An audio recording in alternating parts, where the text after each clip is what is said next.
Let's talk about it all with Michael Cox. He is the former chief economist for the Federal Reserve Bank of Dallas, and Ed Al-Husseini, who is the Columbia Threadneedle Investments senior interest rate and currency analyst. We'll get rid of my sheets of notes. And Michael, just give you a blank slate. Your big takeaway from the Fed chair's speech and Q&A session.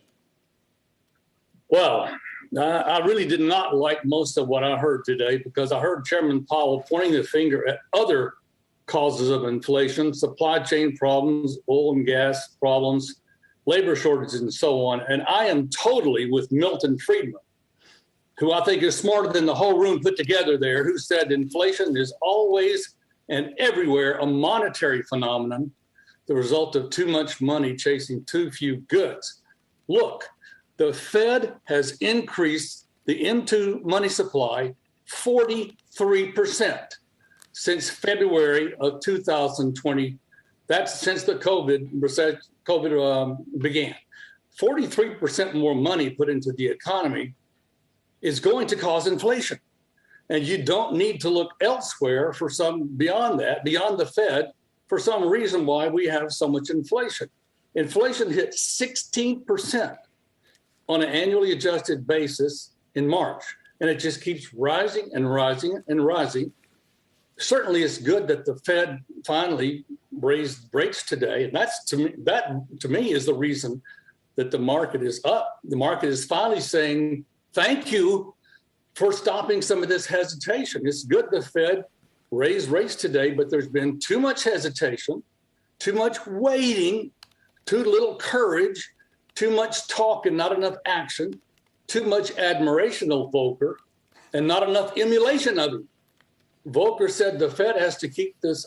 Powell said the Fed has to keep this from causing inflation expectations to build. Well, guess what? They're already building. Look at the mortgage rates, which are 6.75%.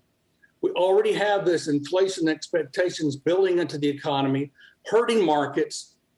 And finally, the Fed raises rates, which should have started to happen over a year ago. And the market says, thank you.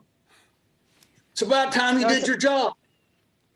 Now, it's interesting, though, because we're seeing this rally today, but then just last week we saw the markets very volatile, dipping into the red, even though they did build in this 50 basis point hike. So, Ed, what's your reaction to what you heard today and how the markets reacted?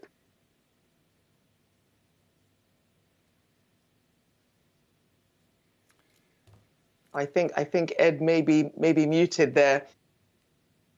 Ed, if you can hear me, you're muted there. Until then, Michael, I'm gonna have you respond then in terms of what you expected in terms of a 50 basis point rate hike and how aggressive the Fed might have to be for the rest of the year to try and catch up. Well, let me go back and answer. What I would have answered to your question is that it's hard to say that the market really expected this to happen because the Fed many times in the past said they were thinking about raising rates, but when the time came, they didn't. And they played the boy that cried wolf. So until the Fed actually did what they said they were going to do, which finally happened today, the market, really couldn't have that kind of rally that they finally had today. So I believe today was finally a vindication that the Fed will, for once and all, do what they said they're going to do. And I think it's a very positive sign, and I hope that they continue. But I would really like to see some Volcker emulation, and not just Volcker admiration.